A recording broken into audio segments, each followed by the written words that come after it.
O terremoto de Lisboa. A cidade que foi destruída 3 vezes no mesmo dia. Um terremoto, um tsunami e um incêndio. País: Portugal. Cidade: Lisboa. Data: 1º de novembro de 1755, sábado, dia de Todos os Santos, um dia religioso. Horário: 9 horas e 40 minutos da manhã. Neste vídeo, você entenderá como a cidade de Lisboa foi arrasada por um terremoto, um tsunami e um incêndio em poucas horas de um mesmo dia. Ficará sabendo como foi que tudo isto ocorreu, não dando chances para muitos habitantes escaparem daquelas calamidades. Venha conhecer esta história um pouco mais a fundo e entender o que realmente se passou naquela cidade. Assista agora. Quem hoje olha a cidade de Lisboa, assim do alto, talvez não seja capaz de imaginar o que esta cidade já sofreu. Foi uma catástrofe terrível e, mesmo assim, conseguiu se reerguer.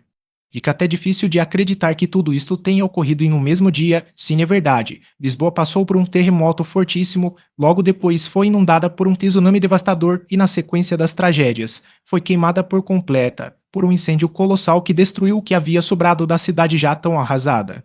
O mais incrível é que todos estes fatos ocorreram em um espaço de poucas horas de um mesmo dia. Olhando hoje a beleza de Lisboa, com os seus poéticos telhados, com sua arquitetura criativa, observando o rio Tejo moldurando seus contornos, vendo a vida dos seus habitantes fluindo, não dá para imaginar que debaixo dos prédios da parte baixa de Lisboa ainda possam existir muitas relíquias históricas e restos de pessoas insepultas, que a qualquer momento podem surgir para contarem suas memórias de um tempo distante. No dia da catástrofe, não morreram só as pessoas, morreu também uma Lisboa antiga, bela, mas de ares medievais, meio suja, de ruas estreitas e desorganizadas, de becos e vielas perigosas, uma cidade com odores estranhos. Um tempo depois nasceu uma nova Lisboa, mais moderna, de ruas e praças largas, organizadas, com áreas de comércios definidas e muito mais iluminada. Lisboa, 7 horas da manhã de um lindo dia fatídico. Horas antes das tragédias. O dia 1º de novembro de 1755 nasceu belíssimo, era uma linda manhã de outono, com o sol radiante, iluminando todos os lugares mais ocultos de Lisboa, resplandecendo com seus raios toda a sua beleza. Era século XVIII, era um sábado, com uma festa religiosa muito esperada pela população, afinal era dia de Todos os Santos. A cidade estava transbordando em alegrias e expectativas. As igrejas estavam lotadas de fiéis, as ruas estavam muito mais movimentadas do que nos dias normais, os comércios fluíam como nunca, famílias inteiras entravam e saíam das igrejas, reverenciando os seus santos de devoção, missas eram celebradas a todos os instantes, casamentos aconteciam naquele dia especial e casais juravam eterno amor, crianças brincavam nas pequenas praças floridas próximas às igrejas. Vendedores ofereciam os seus produtos aos que passavam, senhores poderosos faziam doações para as igrejas em nome de suas famílias, em uma possível tentativa de ser perdoado por algo que fizera de errado. Todas as classes se misturavam naquela festa, os padres, os pedintes, as princesas, o rei, os mucamos, as amantes, as pessoas poderosas da corte, as senhoras beatas, os senhores, as prostitutas, os vendedores, a rainha, os criados, os ladrões, as crianças, os ricos e os pobres. O mundo continuava o mesmo até aquele momento. Os sinos das igrejas tocavam quase que todos ao mesmo tempo, de uma forma ensurdecedora, avisando que a próxima missa iria começar. Eram tantos sons que quase atordoavam as pessoas apressadas. A vida pulsava na capital do Império Português, que agora se estendia por além mar. Lisboa era a joia da coroa portuguesa, resplandecia, todos queriam ir viver lá. Lisboa apresentava-se como uma cidade rica, poderosa, um grande centro urbano, cultural, religioso e comercial. Atraía olhares do mundo inteiro, era um centro fabuloso de poder. A Inquisição possuía os seus tentáculos ativos em Lisboa, fortes e com plena atuação local. Os palácios e igrejas de Lisboa ostentavam o esplendor do ouro retirado das suas colônias, principalmente do distante Brasil. Os seus conventos guardavam segredos e tesouros ancestrais e seu porto fervilhava com o comércio de um vasto e poderoso império. Era uma cidade vibrante, cheia de vida e opulência. Apesar de toda a beleza e festividades presentes naquele dia, ninguém conseguiria imaginar ou suspeitar que um grande pesadelo mortal se aproximava paulatinamente e que chegaria em tão pouco tempo. É uma manhã tão perfeita quanto a que precedeu a destruição de Pompeia e toda aquela tranquilidade engrenava, pois a morte e a destruição tinham como destino certo aquela cidade. O forte terremoto. Avassalador e imortal. Foi então que das entranhas da terra adormecidas por séculos despertou uma força brutal e destruidora. Um despertar que mudaria para sempre o curso da história e que faria aquele dia ficar marcado para sempre na memória da humanidade. Por volta das 9h40 da manhã daquele sábado, um fortíssimo e ensurdecedor estrondo foi ouvido. Era um ruído extremamente alto que rompeu a serenidade da cidade e a partir daí a terra tremeu, chocalhou e vibrou bastante. A destruição estava apenas começando. Não foi um tremor sutil, a terra tremeu com uma violência inimaginável. Foram tremores violentos, o estrondo infernal que rasgou a terra até parecia ser um gigante raivoso, muito furioso, revoltado e incontrolável. Naquele dia este gigante estava querendo destruir a cidade de Lisboa e as pessoas que ali viviam. Edifícios imponentes se desintegraram em segundos com as fortes vibrações, igrejas centenárias ruíram sobre seus fiéis, matando-os. O chão se abriu em fendas gigantescas engolindo a esperança das pessoas em sobreviver. Não havia para onde fugir. A morte os cercavam. O halo da morte espreitava cada alma. O padre Manuel Portal, em seu relato, descreveu o pânico, um ruído horrível, como se a terra se rasgasse e tudo ao redor se desmoronasse. Logo depois ele descreve o terror vivido. Parecia que o mundo se desfazia, acabava. Este evento natural resultou na destruição de grande parte da cidade de Lisboa, incluindo toda a zona da Baixa e atingindo também grande parte do litoral do Algarve e Setúbal. Muitos lembraram-se que Portugal já havia passado por um forte terremoto em 1531 e que também havia destruído bastante a cidade de Lisboa, mas este terremoto de 1755 foi muito mais fatídico e muito mais forte, talvez o pior deles. O terremoto matou muitas pessoas com os escombros que caíam dos prédios e deixou centenas de feridos. Historiadores atuais dizem que a magnitude deste terremoto pode ter atingido entre 8,5 e 9 na escala Richter, que tem o seu limite em 10. Este terremoto foi um dos mais poderosos já registrados nesta região do Oceano Atlântico. O epicentro provavelmente ocorreu no Banco de Gorringe, que é um maciço montanhoso submerso no Oceano Atlântico a cerca de 200 quilômetros do Cabo de São Vicente, próximo à costa de Portugal. As ondas de choque do terremoto foram sentidas em toda a Europa e no norte da África. As cidades marroquinas de Fez e Meknes sofreram danos significativos e registraram várias perdas de vidas. O terremoto durou apenas cerca de 6 minutos, mas foi extremamente destruidor. Já para as pessoas, aqueles 6 minutos pareceram uma eternidade. O grande tsunami. Inesperado e devastador. O horror não parou com o terremoto, pois aproximadamente uma hora depois do início dos tremores, chegou a Lisboa a segunda catástrofe. O fortíssimo terremoto gerou um imenso e devastador tsunami, com ondas gigantescas que atingiram entre 12 e 20 metros de altura, que invadiu o porto e o estuário do rio Tejo, avançando e destruindo tudo o que encontraram em seu caminho. Navios e barcos foram arremessados contra o cais, outros afundaram imediatamente, as águas furiosas inundaram as ruas, arrastando pessoas, corpos, casas, árvores, animais e muitos destroços. O mar agora também mostrava sua fúria. A tragédia se multiplicava sem precedentes, pois o tsunami agora exterminava a vida dos feridos e findava também com a vida daqueles que haviam escapado dos desabamentos produzidos pelo terremoto. Relatos da época afirmam que os tremores foram sentidos, dependendo da região, por cerca de 2 horas e meia intervalados, causando enormes fissuras no solo, cujos vestígios ainda podem ser vistos em Lisboa. O padre Manuel Portal é a fonte mais completa sobre os efeitos deste terremoto, descrevendo detalhadamente o desenrolar do terremoto e a vida dos moradores de Lisboa nos meses seguintes. Ele escreveu: a intensidade do terremoto em Lisboa e no Cabo de São Vicente é estimada entre 10 e 11 na escala de Mercalli, uma antiga escala de terremotos. Quando começaram os desmoronamentos, os sobreviventes buscaram refúgio na zona portuária. Lá, presenciaram atônitos o recuo das águas do mar, que revelou um fundo de mar repleto de destroços de navios e de cargas perdidas. Poucas dezenas de minutos depois, um tsunami com ondas enormes, em 3 sequências, submergiu o porto e o centro da cidade, fazendo as águas avançarem cerca de 250 metros terra adentro. Muitas pessoas morreram logo após o terremoto porque buscaram refúgio nas margens do rio Tejo, tentando se afastar dos edifícios destruídos e também horrorizadas com as ruínas ao redor, quando de repente o mar entrou pela barra com uma forte e violenta inundação, uma montanha de água que surgiu do nada.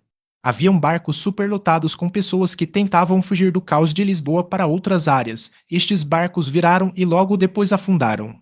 A cidade de Cascais, que fica a cerca de 32 quilômetros a oeste de Lisboa, quando a água do mar quecou, foi possível ver grandes extensões de areia do fundo e logo depois, as grandes ondas chegaram com uma força descomunal, destruindo tudo, levando muitos barcos, animais, árvores, pessoas e residências. Muitos morreram ali e outros foram tragados pelo mar para sempre. Já em Peniche, situada a cerca de 85 quilômetros ao norte de Lisboa, muitas pessoas foram mortas pelas ondas fatais. Atualmente, baseados em estudos da costa de Portugal e de áreas submarinas, foi estimado que as ondas do tsunami possam ter alcançado, no mínimo, uns 6 metros de altura, mas existem outros relatos que afirmam que estas ondas ultrapassaram os 10 metros. Tem um relato de um sobrevivente que diz que as águas passaram por cima das casas na área baixa de Lisboa com bastante facilidade. Todo o sul de Portugal, especialmente o Algarve, foi severamente afetado e a destruição foi generalizada. Além dos danos causados pelo terremoto, o tsunami que veio em seguida devastou as fortalezas costeiras e as moradias ali existentes. As ondas nesta região podem ter alcançado os 30 metros de altura, devido à formação da costa portuguesa nesta área. Por estarem muito próximo do Cabo de São Vicente, epicentro do terremoto, isto pode ter propiciado estas ondas maiores. O tsunami gerado pela movimentação tectônica da placa europeia sobre a placa africana atingiu regiões que iam do norte da África, como Safin e Agadir, até o norte da Europa, chegando até mesmo na Finlândia, e também cruzaram o Oceano Atlântico, afetando os Açores e a Ilha da Madeira. Outros locais distantes, como Antígua, Martinica e Barbados, também sentiram seus efeitos diretamente. Diversas áreas próximas do Golfo de Cádiz foram inundadas repentinamente, o nível das águas subiu em Gibraltar, as ondas chegaram até Sevilha através do rio Guadalquivir, atingindo também Cádiz, Huelva e Ceuta. As ondas também chegaram ao Brasil, veja em detalhes neste vídeo mais adiante. Embora o impacto em Lisboa tenha sido menor do que em outras áreas, devido à distância de mais de 9 quilômetros entre a cidade e a foz do rio, isto na época da catástrofe, as águas ultrapassaram suas margens e invadiram vários edifícios, destruindo e inundando. Entre os que procuraram as praias e as margens do Tejo, a morte lhes foi certa. O pânico das pessoas em Lisboa aumentou ainda mais ao verem o avanço das águas, enquanto pela cidade e arredores se espalhava o falso rumor de que o mar estava tomando tudo e que iria invadir toda a região e que ninguém iria sobreviver. Os incêndios. A pior das calamidades. Para piorar ainda mais aquela situação que já estava insustentável, inúmeros incêndios se iniciaram nos mais diversos pontos da cidade de Lisboa. Tanto os sobreviventes, que já estavam em pânico, quanto as pessoas feridas, algumas até em estado lastimável e mesmo outras com ferimentos mais leves, todas passaram a buscar refúgios em praças abertas. Esta fuga para estas áreas abertas não eram em vão, serviam apenas para que elas não fossem atingidas pela terceira onda de destruição, os incêndios. O fogo se alastrava rapidamente, alimentados pelas madeiras dos escombros das edificações e por muitos outros materiais combustíveis. Os incêndios foram gerados inicialmente a partir das velas das igrejas que desmoronaram. As velas atingiram materiais como tecidos e madeiras, que de imediato se inflamaram, ampliando ainda mais o caos. Os fornos das casas, ao desmoronarem durante o terremoto, também inflamaram tudo o que estava ao seu redor. Normalmente estes fornos queimavam muitas lenhas e as brasas geradas iniciavam novos focos de incêndios. Agora o fogo queimava as madeiras das construções e se espalhava por toda a cidade, alimentados pelos múltiplos escombros, óleos diversos, bebidas alcoólicas, gorduras que estavam armazenadas e outros materiais inflamáveis. Muitos incêndios também foram provocados por ladrões e saqueadores. Em pilhagens nos destroços e casas, estes se aproveitavam da situação caótica para invadir, pilhar ou roubar. Para onde se olhava agora, só se via o caos, a destruição e muito fogo.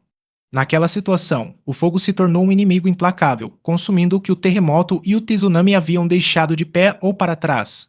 Depois do terremoto e do tsunami, mais de 2/3 da cidade de Lisboa ainda havia permanecido intacta, mas foram os incêndios que se seguiram que realmente a devastaram de vez, consumindo tudo, desde edifícios, tesouros, móveis, preciosidades, deixando apenas algumas paredes em pé. A maior perda, possivelmente, talvez tenha sido a grande biblioteca pertencente ao rei Dom José I, famosa por seus manuscritos e obras seculares.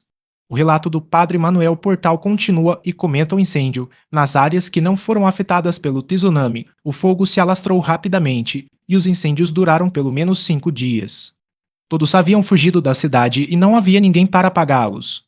A recém-construída Casa da Ópera, que havia sido inaugurada apenas 6 meses antes, foi totalmente destruída pelo fogo. O Palácio Real, localizado à margem do Tejo, onde hoje se encontra o Terreiro do Paço, foi arrasado pelos tremores e pelo tsunami. Na biblioteca do palácio, perderam-se 70 mil volumes e centenas de obras de arte, incluindo pinturas de mestres como Tiziano, Rubens e Correggio. O valioso arquivo real, que continha documentos sobre a exploração oceânica e outros registros antigos, também foram perdidos. Os registros das viagens de Vasco da Gama e Cristóvão Colombo também foram destruídos e inúmeras construções históricas foram arrasadas para sempre. O terremoto causou danos significativos, ou até mesmo a destruição completa das maiores igrejas de Lisboa, especialmente a da Sé de Lisboa, bem como das basílicas de São Paulo, da Misericórdia, Santa Catarina, São Vicente de Fora, além do conhecido Convento do Carmo.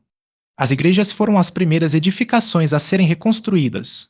Uma curiosidade, a igreja de São Nicolau era uma das mais importantes e uma das mais imponentes igrejas antes do terremoto, possuía aproximadamente 10 mil fiéis. Após o terremoto, este número ficou reduzido a apenas 1.500 pessoas.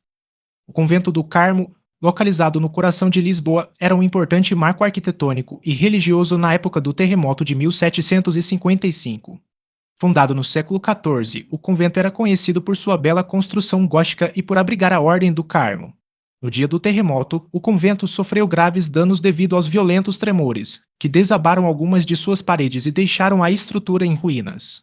O que restou do convento foi ainda mais devastado pelo incêndio que se seguiu, que consumiu grande parte de seu interior e das suas valiosas obras de artes, que ali eram guardadas. Embora o convento do Carmo tenha sido parcialmente destruído, suas ruínas se tornaram um símbolo icônico das tragédias que abalaram Lisboa. Hoje, o convento do Carmo é um importante ponto turístico, atraindo visitantes que buscam não apenas apreciar sua beleza histórica, mas também refletir sobre os eventos que moldaram a história da capital portuguesa. As ruínas, que permanecem intactas, contam a história da cidade e servem como um lembrete do passado e quando os horrores do terremoto e a força do espírito lisboeta na reconstrução após a devastação. As ruínas do Convento do Carmo ainda podem ser visitadas no centro da cidade atualmente, sendo uma referência importante destas tragédias. O Hospital Real de Todos os Santos também foi consumido pelas chamas, resultando na morte de centenas de pacientes que estavam internados e que não tiveram chances de fugir. Como resultado final destas calamidades, podemos dizer que cerca de quase 87% das construções de Lisboa foram destruídas, contabilizando 55 palácios, 35 igrejas, uma biblioteca de grande importância, vários conventos, hospitais e todas as estruturas públicas. No total, foram perdidos aproximadamente 10 mil edificações apenas com este desastre. Os saqueadores. O caos e o desrespeito às leis. No meio do caos, a lei e a ordem se desfizeram, como se fossem apenas uma vaga lembrança distante. Com toda aquela dor e confusão, surgiram os saqueadores, pessoas inescrupulosas que se aproveitaram da oportunidade que o caos lhes oferecia e estavam prontos para pilhar, impor violências, roubar, incendiar e assassinar. Buscavam objetos de valor entre os destroços ou forçavam as portas das casas dos sobreviventes, impondo-lhes muita violência para roubar-lhes. Com isto, aumentavam ainda mais o sofrimento e a dor de quem já havia perdido a casa, os entes queridos, a dignidade ou todas as suas economias. As forças de segurança do reino, sobrecarregadas com tantas ocorrências, tantas situações bizarras e também em meio aos próprios sofrimentos pessoais, lutavam para conter a nova onda de violência e saques. Tanto que a situação chegou a um ápice insustentável e uma nova ordem marcial foi elaborada rapidamente e assim, tiveram que impor algo muito mais radical. Quem fosse preso roubando ou praticando qualquer ato de violência e ficasse comprovada de imediato a sua culpa pelos atos, receberia pena de morte imediata, sendo enforcado na hora, sem nenhum outro tipo de julgamento. Assim seria alcançada uma forma muito rápida de conter e dissipar este novo problema, reduzindo de imediato, pois estariam atuando diretamente na raiz do problema. Muitas pessoas foram enforcadas em uma praça que já ficava com as várias forcas preparadas à espera dos criminosos condenados. As vítimas da catástrofe. Milhares de mortos sem sepulturas. O número de vítimas nunca foi determinado com precisão absoluta, pois a combinação de terremoto, tsunami e incêndios criou uma situação apocalíptica sem precedentes. As estimativas variam de 25 mil a 70 mil mortos apenas em Lisboa. Estes números são imprecisos, pois muitos mortos nunca foram encontrados. Alguns historiadores dizem que o número total destas tragédias poderia chegar perto dos 90 mil mortos daquele dia fatídico. Bastaria que fossem contabilizadas com mais precisão e que também fossem consideradas as outras cidades das regiões costeiras atingidas. Com isto, este número tenderia a aumentar muito. A maioria dos cálculos, para tentar chegar a um possível número aceitável de vítimas, levam em consideração a população estimada na época do terremoto, que era de aproximadamente umas 300 mil pessoas vivendo em Lisboa. Acredita-se que 40 mil pessoas tenham falecido, sendo que destas, mais de 1.000 tenham sido vitimadas pelo tsunami e muitas outras centenas pelos incêndios. O número total de vítimas do terremoto de Lisboa continuará impreciso para sempre, devido às distâncias temporais que acabam apagando alguns detalhes importantes destas informações. Por outro lado, como foram tomadas decisões drásticas e imediatas em relação aos corpos dos mortos, já que a situação era de calamidade extrema e exigia, muitos corpos foram incinerados, milhares foram lançados diretamente no rio Tejo, amarrados com pesos para que afundassem e muitos outros desapareceram no mar. O Tejo virou um cemitério a céu aberto. Não ocorreram enterros ou despedidas destas pessoas. Tudo isto foi feito desta forma devido ao fato de que Lisboa, na época do terremoto, não possuía um cemitério que comportasse toda aquela quantidade de mortos surgidos de uma só vez. Existem relatos que dizem que foram cavadas valas comuns bem profundas e nelas foram colocados muitos corpos, mas estas valas comuns nunca foram encontradas pelos pesquisadores até a data de hoje, talvez por não terem sido indicados com exatidão os lugares onde elas foram abertas. Conforme relatos históricos, há referências que durante muitos meses Lisboa tinha o odor da morte.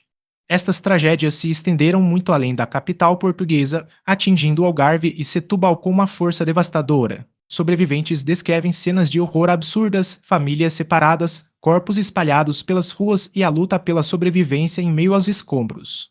Um relato descreve a busca desesperada por alimento e abrigo nos dias que se seguiram. A fome e a sede eram piores do que a própria morte. Mesmo assim, os eventos naturais, terremoto e tsunami, não se limitaram apenas a Lisboa e a outras cidades costeiras de Portugal. O terremoto foi sentido também em grande parte da Europa e na costa noroeste da África, gerando tsunami com ondas devastadoras que atingiram muitas outras cidades costeiras distantes. No Marrocos, por exemplo, foram contabilizados mais de 10 mil mortos. Os sobreviventes. A união em tempos de crise. A família real portuguesa, por sorte ou por uma cartada do destino, conseguiu escapar ilesa da catástrofe. O rei Dom José I e a corte haviam deixado a cidade após assistirem a uma missa bem cedo, isto nas primeiras horas da manhã. Quando o terremoto começou, todos eles já se encontravam em Santa Maria de Belém, nos arredores de Lisboa. A decisão de passar o feriado fora da capital foi influenciada pela vontade das princesas, que não queriam ficar em Lisboa devido ao tumulto da festa, queriam ir para um lugar mais tranquilo. Após as tragédias, o rei Dom José I desenvolveu uma fobia a ambientes fechados que o fez passar quase que o resto de sua vida em um luxuoso complexo de tendas no Alto da Ajuda, onde permaneceu morando por uns 30 anos. O local era conhecido como Real Barraca. Ele só deixou este local, mudando de residência, quando ocorreu um grande incêndio, que se iniciou na cozinha de uma das tendas e se espalhou para as demais, consumindo todas. O rei Dom José I percebeu então que mesmo naquele espaço ao ar livre, a sua vida também corria riscos graves. Nunca ficou claro se este incêndio das barracas do rei foi algo acidental ou totalmente intencional, pois existiam graves atritos políticos na época. Após o devastador terremoto de 1755, a pobreza aumentou muito e existiam muitas pessoas sem tetos. Os sobreviventes de Lisboa se viram forçados a abandonar suas casas, pois a cidade estava em ruínas. A cidade, em meio ao caos e à destruição, tornou-se um local inóspito, perigoso em todos os sentidos. As autoridades logo reconheceram a necessidade urgente de criar abrigos para a população desabrigada e, assim, tendas foram montadas nos arredores da cidade para abrigar aqueles que haviam perdido tudo. Se o rei vivia em uma tenda, porque a população afetada também não poderia viver assim por um tempo? Essas tendas, inspiradas no uso pelo rei Dom José I, embora bem menores, frágeis e provisórias, tornaram-se um símbolo dos lisboetas diante das calamidades. As famílias se reuniam em meio a um cenário de desolação, enfrentando não apenas as adversidades da perda material, mas também as dificuldades da vida em acampamentos temporários, onde as condições muitas vezes eram precárias. A vida nas tendas era marcada pela solidariedade entre os sobreviventes, Eles se ajudavam mutuamente enquanto esperavam pela reconstrução de sua cidade e pelo resgate de suas próprias vidas. Com o passar do tempo, o governo iniciou esforços para reerguer Lisboa, mas a memória daqueles meses difíceis, vivendo sob o céu aberto, permaneceu gravada na história da cidade. A experiência dos sobreviventes em tendas, embora dolorosa, também ressaltou a força do espírito humano e a capacidade de se unir em tempos de crise. A reconstrução de Lisboa. Enterram-se os mortos e cuidam-se os vivos. A cidade de Lisboa estava em ruínas. A economia das cidades próximas, que também haviam sido atingidas, estavam em colapso e a população encontrava-se desacreditando de tudo, vivendo um misto de desespero, desamparo, tristeza e ainda se encontrava em luto profundo. O rei Dom José I e os membros da corte portuguesa, que já estavam abalados com suas perdas, na maioria delas perdas materiais, precisava reagir, deveriam fazer algo pelos súditos e pela cidade urgentemente. Além das perdas humanas e das perdas materiais, o terremoto, o tsunami e os incêndios geraram um impacto emocional muito profundo na população de Lisboa. O sentimento era de desolação total, já que os cenários ao redor eram apenas de dor e ruínas. As famílias, devastadas pelas tragédias, enfrentaram enormes desafios para se reerguerem. Muitas haviam perdido tudo ou quase tudo, sabiam que a recuperação seria um processo lento e doloroso demais para todos. A reconstrução de Lisboa exigia um esforço monumental, tanto em termos de recursos monetários quanto em termos de planejamento urbano. Assim como o rei, o Marquês de Pombal, cujo nome era Sebastião José de Carvalho e Melo, então secretário de Estado dos Negócios Estrangeiros e da Guerra e futuro primeiro-ministro, também sobreviveu ao terremoto. Há um relato que alguém, diante da visão caótica, teria perguntado ao Marquês de Pombal: "E agora?" Ele teria respondido: "Enterram-se os mortos e cuidam-se os vivos." Embora esse diálogo não seja documentado, é muito conhecido. Sua rápida ação resultou na organização de equipes para combater os incêndios e na coleta dos milhares de cadáveres, visando assim evitar epidemias. Mas mesmo assim, existem relatos históricos de que algumas doenças não identificadas rondaram Lisboa nos meses subsequentes aos eventos catastróficos. Uma destas doenças afetou e levou a óbito crianças de pouca idade, na faixa entre 0 a 5 anos. Isto pode ter uma relação direta com a contaminação das águas do rio Tejo pelos milhares de cadáveres que foram lançados em suas águas e que logo entraram em decomposição ou, quem sabe, por ação oportunista de outras doenças, como a disenteria, o cólera, a malária, o sarampo, a diarreia, que eram muito comuns naquela época e que podem ter aparecido neste cenário caótico. Diante da magnitude da catástrofe, o então primeiro-ministro, o Marquês de Pombal, liderou uma ambiciosa e inovadora reconstrução da cidade. Com uma abordagem totalmente autoritária, ele impôs uma nova ordem urbana, fundamentada em princípios de engenharia sísmica e planejamento racional. O ministro, com o apoio do rei, deu a ordem aos arquitetos e engenheiros reais para que a recuperação da cidade fosse iniciada e em menos de um ano após a catástrofe, as ruínas haviam desaparecido totalmente de Lisboa e os trabalhos de reconstrução estavam avançados. O rei almejava uma cidade totalmente nova e organizada, com grandes praças, com avenidas largas e retas. Todos estes pedidos foram incorporados ao projeto. Dizem que, na época, alguém perguntou ao Marquês de Pombal por que ele queria ruas tão largas. Dizem que ele respondeu imediatamente com a frase: "Um dia elas serão consideradas estreitas." Demonstrando o pragmatismo que marcaria sua gestão, ele ordenou ao exército a imediata reconstrução de Lisboa. A maior parte desta reconstrução foi financiada com ouro extraído da capitania de Minas Gerais, do então Brasil Colônia, o que resultou em um aumento nos impostos. Isso gerou grande descontentamento entre os habitantes da colônia, que acabaram expulsando a Companhia de Jesus e viram o Arraial de Curvelo realizar duas inconfidências em protesto contra a coroa portuguesa.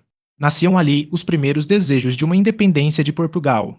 O novo centro da cidade, hoje conhecido como Baixa Pombalina, já foi uma das áreas mais nobres de Lisboa. Ele foi um dos primeiros conjuntos de edifícios do mundo a serem construídos com proteções antissísmicos. Essas estruturas foram testadas em modelos de madeira, com tropas marchando ao redor para simular as vibrações de um terremoto.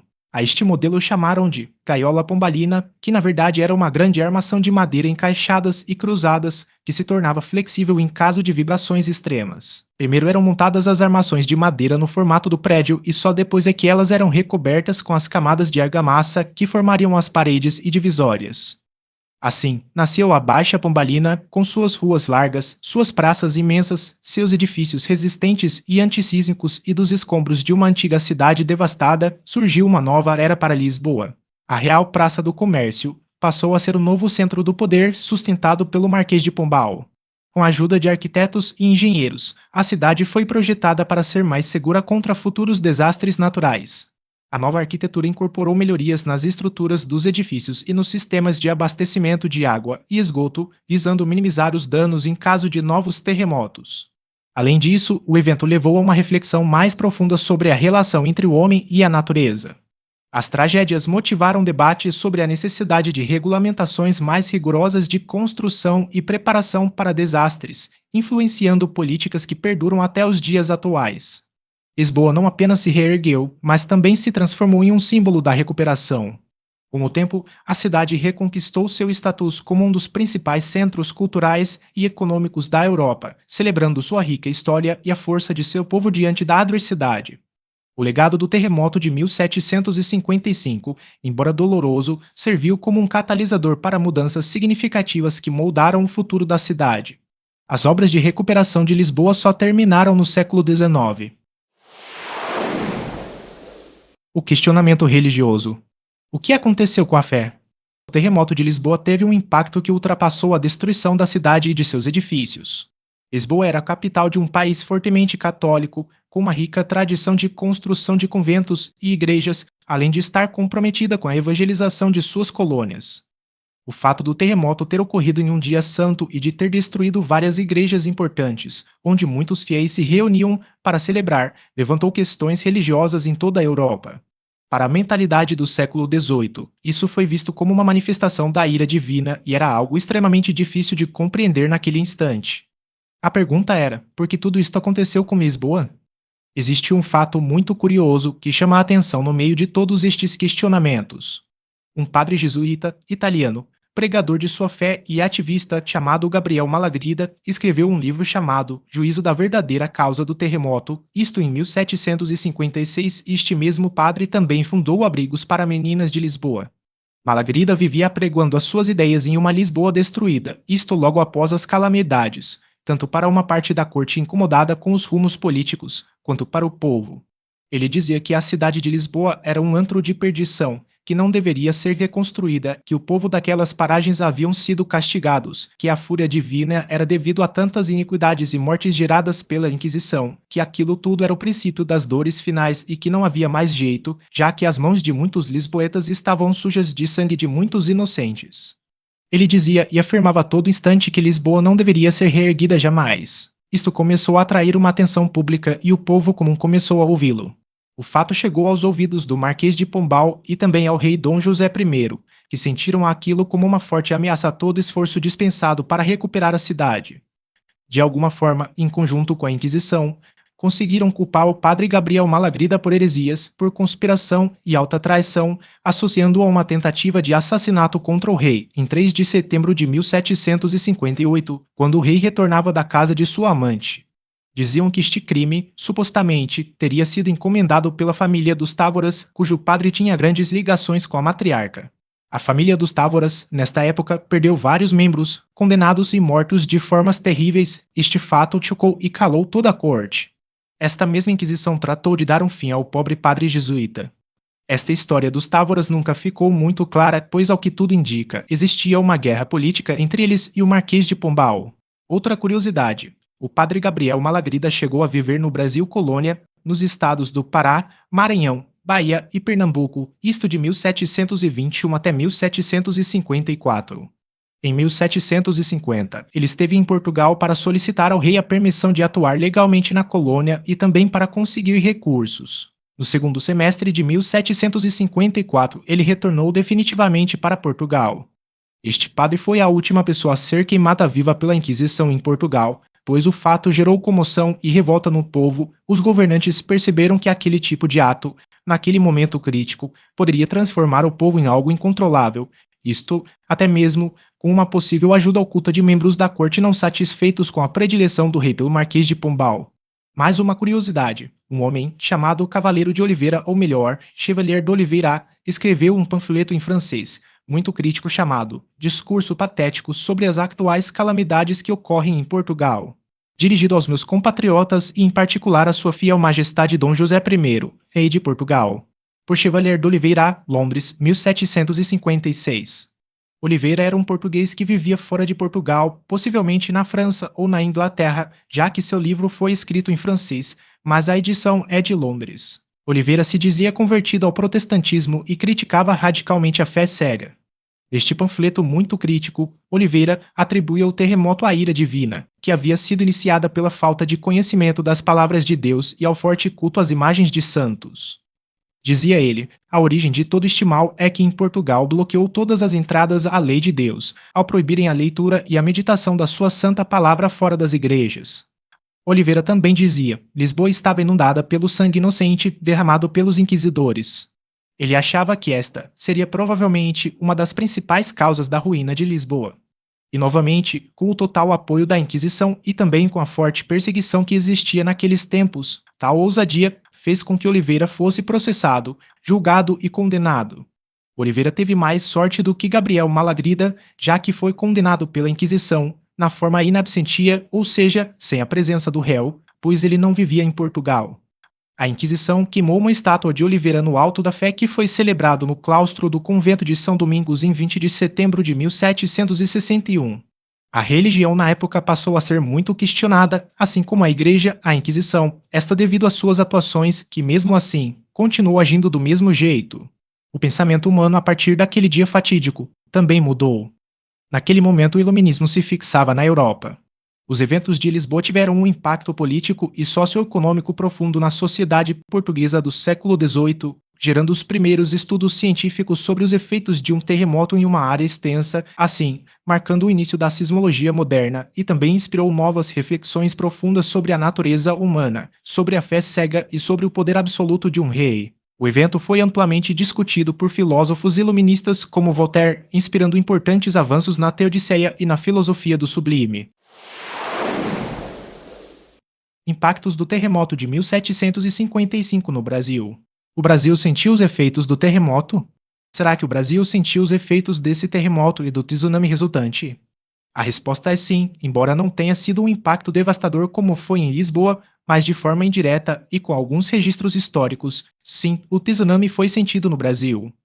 Embora o Brasil não tenha sofrido o impacto direto de um tsunami com ondas gigantescas como as registradas na Europa e na costa africana, existem evidências que apontam para a influência do terremoto de Lisboa em nosso território. A distância entre o epicentro e o litoral brasileiro é consideravelmente grande, o que atenuou significativamente a força das ondas. No entanto, relatos históricos de tremores e alterações no nível do mar em algumas regiões do litoral brasileiro sugerem que o evento sísmico foi sentido, ainda que de forma mais sutil. A literatura histórica menciona oscilações incomuns no nível do mar, descritas como maremotos, um termo antigo para tsunamis em alguns pontos da costa brasileira. Há relatos que as ondas chegaram não muito altas no litoral de Pernambuco e também na orla de Salvador, Bahia, ambos no nordeste do Brasil. Embora a intensidade dessas oscilações fossem bem menores que aquelas observadas na Europa, elas são consistentes com a propagação de ondas de um tsunami gerado por um terremoto de grande magnitude, a milhares de quilômetros de distância.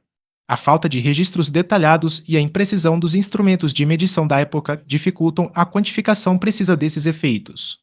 Entretanto, a constatação de alterações no nível do mar em consonância com o evento de Lisboa reforça a ideia de que o Brasil não ficou totalmente imune aos seus efeitos.